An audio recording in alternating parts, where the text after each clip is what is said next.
daripada ngeritik-ngeritik seperti itu, lebih baik itu hidup kita jadi berkat, Jonas, kesaksian, nolong orang, bimbing orang datang ke Tuhan, mencari jiwa. Nah, bila perlu banyak orang yang susah kita hibur, gitu Jonas. Mensos itu harusnya untuk memberitakan Injil, kesaksian.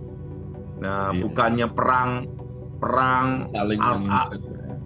adu argumentasi, cari panggung, cari muka, gaya ini, doktrin ini, doktrin ini. Dunia itu perlu kesaksian hidupmu, kau bertobat, berubah, dan kau jadi berkat. Yang penting itu apa? Buktikan hidupmu dirubah. Untuk Tuhan, untuk negara, untuk keluarga. Dan ingat, jangan menghakimi. Jangan mau cari panggung, nginjek orang. Nah, itu belum bertobat itu.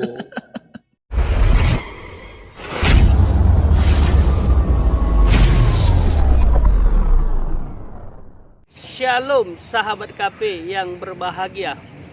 Pada kesempatan ini saya ada di satu tempat ya, yaitu di taman. Dan di tempat ini saya melihat rata-rata orang ingin mencari ketenangan, kenyamanan. Ada yang berolahraga, ada yang santai dengan keluarganya.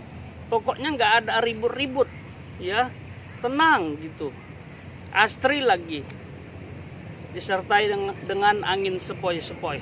Nah, seperti itulah harapannya. Seharusnya kehidupan kita anak-anak Tuhan.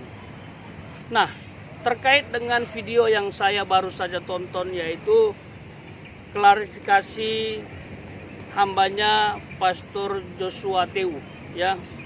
Beliau telah mengupload 2 video setelah sudah lama tidak upload lagi karena kasus yang diperbincangkan di YouTube ya ramai ya. Hamba Tuhan saling serang, saling menjatuhkan, saling bongkar borok. Dan saya telah bahas di video saya sebelumnya. Hati-hati menyentuh orang yang diurapi Tuhan. Ya, siapapun saudara, ya, kalau menyentuh orang yang diurapi Tuhan, bahaya. Mau itu sesama hamba Tuhan, tidak boleh saling mengorek borok. Mau itu jemaat yang menyerang pendeta, itu tidak boleh ya. Nah, dalam video yang saya tonton, yang pertama membuat saya sedikit kecewa sebenarnya ya. Setelah terjadi serang menyerang, saya lihat video yang diupload oleh Pastor Joshua Tewu membuat saya semakin bertanya-tanya, ini hamba Tuhan kok semakin membabi buta ya, dengan durasi 4 jam dan judulnya wah macam film aja ya. Judulnya ini. Nah ini, pasangan maut SI dan PSK. Lalu dibuat di bawahnya aktor dan artis. Ya, judulnya lebih keren lagi nih, judul besarnya Mortal Kombat. Wih. Beliau menjelaskan ini judul film yang sadis ya, yang di dalamnya saling menjatuhkan, saling menyiksa, saling menghukum tanpa ampun.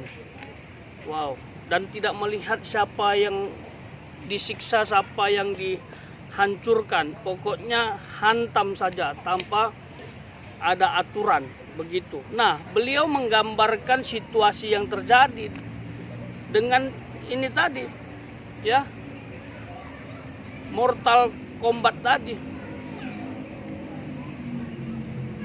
Sehingga hamba Tuhan ditafsirkan saling menjatuhkan, saling membongkar borok, ya, tanpa ampun. Itu dia. Dan saya lihat dalam video ini Pastor Joshua Tewu semakin berapi-api untuk membongkar kesalahan, ya, orang-orang yang menyerang dia. Yang pertama beliau membela diri, lalu berikutnya beliau kembali membongkar borok hamba Tuhan lain, yaitu Bapak Saifuddin Ibrahim, lalu Pastor Sarah, ya, yang dikatakan bukan pastor atau pendeta, ya terserahlah. Dan saya mendengar dalam video ini hambanya tidak mengakui tuduhan yang disampaikan oleh Pastor Sarah, sehingga saya simpulkan siapa yang benar, ya, Pastor Sarah atau Pastor Joshua Teu, ya. Dan juga membela diri dari tuduhan Bapak Saifuddin Ibrahim. Jadi siapa yang benar, Bapak Saifuddin Ibrahim atau Pastor Joshua Teu? Oke lah, saya tidak mau cari yang benar, cari yang salah, atau siapa yang benar, siapa yang salah. Tapi saya ingin petik pelajaran penting dari pembahasan ini, ya. Dan saya melihat kesombongan, ya, dalam video ini tadi, ya, membahas banyak hal dalam durasi 4 jam ini, ya, betul-betul kesombongan, semacam sutradara yang memunculkan segala sesuatu yang tidak layak untuk dipertontonkan, dan itu menjijikkan, ya. Namun yang membuat saya terobati setelah saya melihat video beliau yang berikutnya dengan judul besarnya "Ampuni Saya Tuhan Yesus", itu begitu saya tonton dengan durasi 36 menit, saya agak sedikit hulus dada, ya. Siapapun hamba Tuhan yang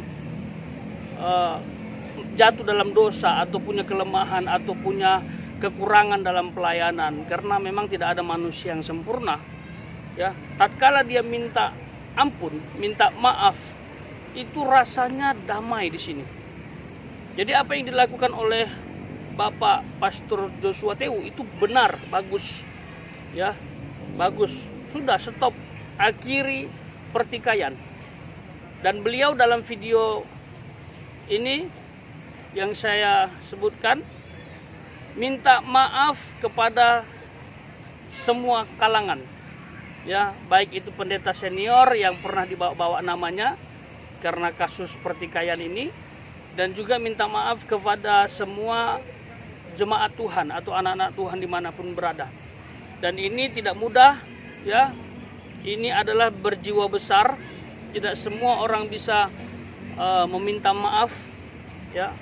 Jadi kita semua harus memaklumi ini, dan siapapun yang pernah bertikai dengan Pastor Joshua Teu, mari saling memaafkan, ya, seperti itu. Dan jangan diulangi lagi, ini pelajaran buat kita. Siapapun sahabat, dimanapun sahabat, ya, mau hamba Tuhan, mau jemaat, stop. Tidak boleh ada pertikaian, saling menjatuhkan, saling menindas, saling membongkar borok keburukan. Itu bukan ciri khas anak Tuhan yang sejati, ya. Di dalam Roma pasal 12 ayat 17 mengatakan, ya, jangan membalas kejahatan dengan kejahatan, tetapi berbuat baiklah kepada semua orang. Itu yang harus kita lakukan, sahabat, ya. Jadi stop. Karena bagi saya, orang yang menjelek-jelekkan sesamanya, membongkar borok, menjatuhkan, apalagi merusak karir pelayanan, itu kejahatan, ya. Kejahatan itu luas, ya. Jadi stop. Lakukan kebaikan. Anak Tuhan harus melakukan kebaikan sekalipun mendapat sesuatu yang jahat.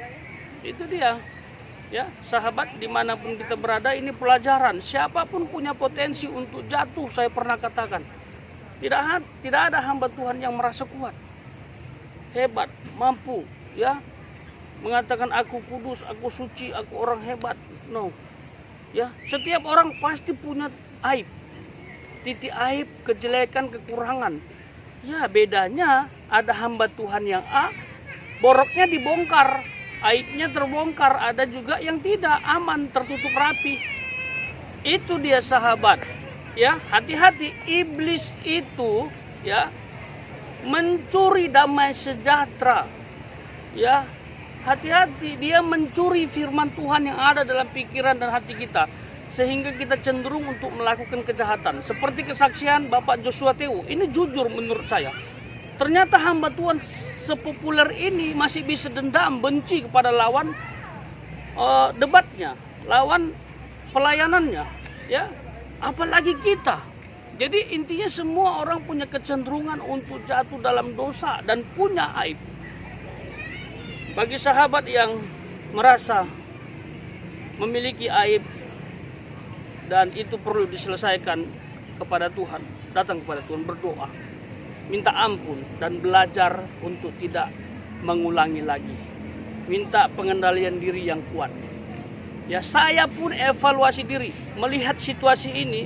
Satu sisi ya jujur secara daging saya elus dada, wah kok ada ya hamba Tuhan seperti ini.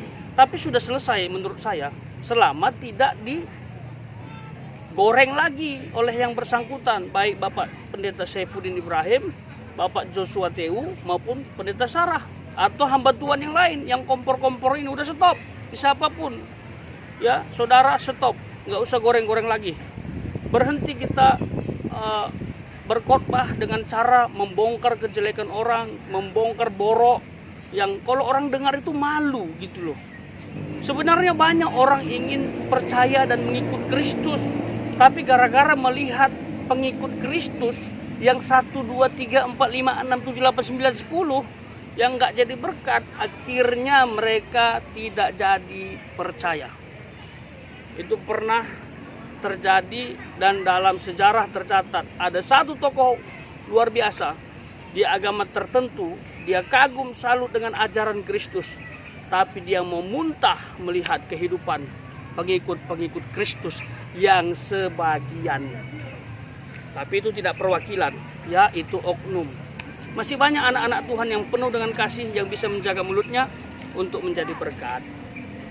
Jadi itu saja yang saya bisa bagikan. Mari fokus pelayanan untuk memberitakan firman, memenangkan jiwa untuk kemuliaan nama Tuhan.